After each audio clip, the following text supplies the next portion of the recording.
What's up guys, Tihus here with some more news. The Dimensions of Chaos, the new set in Japan, has just started being leaked earlier today. So I thought I'd start by revealing some of the cards that have been leaked. Not all the effects have been released yet, so this is part one of probably several leaks. These are my favourite cards that have been leaked so far. There will be some, I'll probably do one about the Gradles as well, by themselves, and probably an anime card discussion by itself.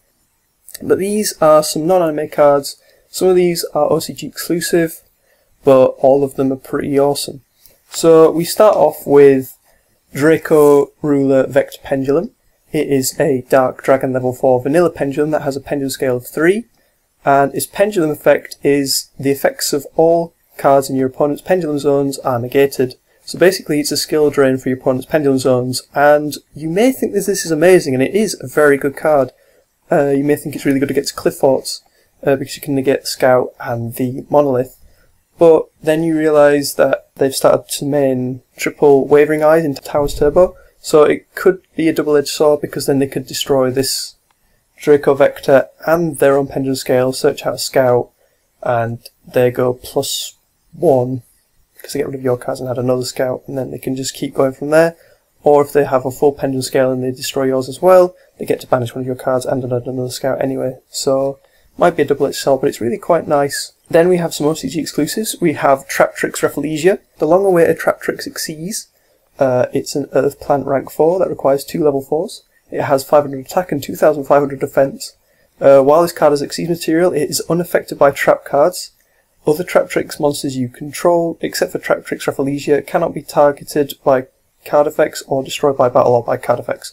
And the targeting could be either opponent's card effects or all card effects. So this gives you ultimate protection to all of your Traptrix while being immune to trap cards.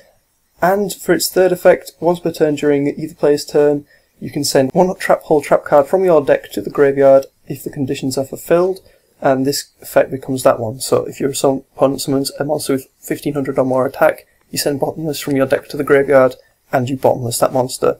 It means that it's every trap hole trap card that it could possibly be when it's needed, and it's just so fantastic. And it's generic rank 4 that can be any trap hole trap card and unaffected by trap cards, and with 2500 defense, this card is definitely going to be a staple in the OCG. Unfortunately, we won't get it here for at least a year, or probably around a year. Then we've got Sylvan Princess Sprite, another OCG exclusive.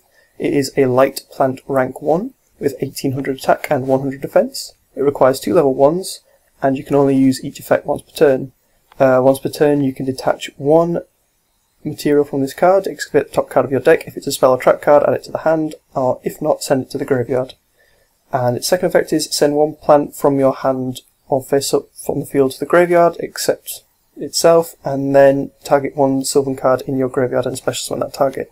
This is exactly what Sylvan's needed, because A, it means its detach effect means that you either draw a card or activate a Sylvan effect. And B, it's a zombie master for your Sylvans, so if you have a dead Hermitry in hand, you can send it to the graveyard and special summon it, and then you have a Hermitry from your hand. Or you can send a Glow-Up Ball that you summon from the graveyard to get a Hermitry. But again, this is OCG exclusive. The OCG must really want another hat format, because the third OCG exclusive is Artifact Vajra. It is a level 5 Light Fairy, like all artifacts.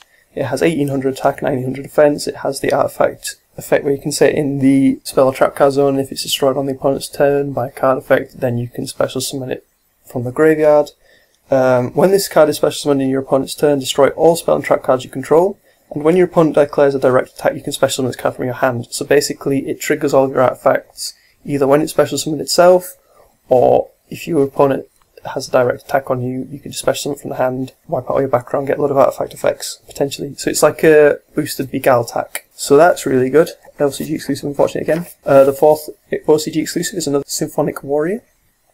Symphonic Warrior Mikes. It's a level 5 wind machine type with 2300 attack and 1100 defense. Its pendulum scale is 1, so it goes well with Symphonic Warrior Guitar. Its pendulum effect is if you don't have a Symphonic Warrior in your other pendulum zone, this pendulum scale becomes 4. In the end phase, you can target one of your banished Symphonic Warriors and add it to the hand. So it can +1 every turn, which is really nice.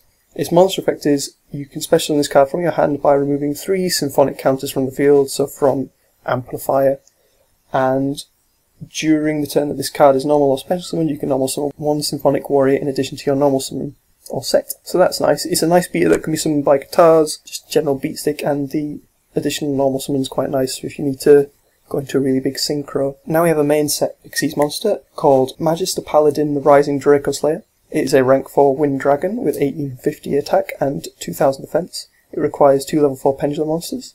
When this card is Xyz summoned, you can activate this effect. If you do, add 1 Pendulum monster from your deck to your hand during the end phase, and once per turn you can detach 1 Xyz material from this card, target 1 face-up Draco Slayer Pendulum monster in the extra deck and special summon it, and you cannot use it for Xyz summons. So it's reasonably good, not too broken, maybe used in Ignites and Magispectors. The first effect is obviously based on Magispectors, and the Draco Slayer in the card is riding Magispector Unicorn, so that's where that comes from. And finally for this part we have Despot Jet. It is a Earth level 10 Synchro machine type, requires 1 tuner and 1 non-tuner. It gains 500 attack for each Despot card on the field. You can target 1 Despot card on the field, destroy it, and if you do special summon 1 Despot from the deck, you can target 1 Despot card on the field and 1 opponent's cards, destroy both. That's its effect. So basically it's a Scrap Dragon, or you can use it to toolbox a Despot out of the deck, and you can only use this effect each effect once per turn, and you can only use 1 effect per turn. So it's really, really good, easy to summon with Despot 4, so you can Despot 4, send Despot 5, boost Despot 4's attack by 3000, obviously beat over anything, and then summon Despot 5 and Despot 1, should you have it in the hand or graveyard. And then you can go into Despot Jet. This effect's really nice again because you can use it to plus off the Pendulum, so you can destroy Despot 5 in the Pendulum Zone or Despot 6, and either special summon a Despot 2 and then get a search, or you can destroy an opponent's monster, and either one of those effects either lets you special summon a monster from the graveyard or add 1 Despot card from your graveyard to your hand by the Pendulum monster effects. So a very nice card for the theme. So this is the first part of the leak cards. Some really nice leaks here. And yeah, stay tuned for the next parts. Thank you for watching. If you like this, please like, favorite, comment and subscribe. I'll see you later.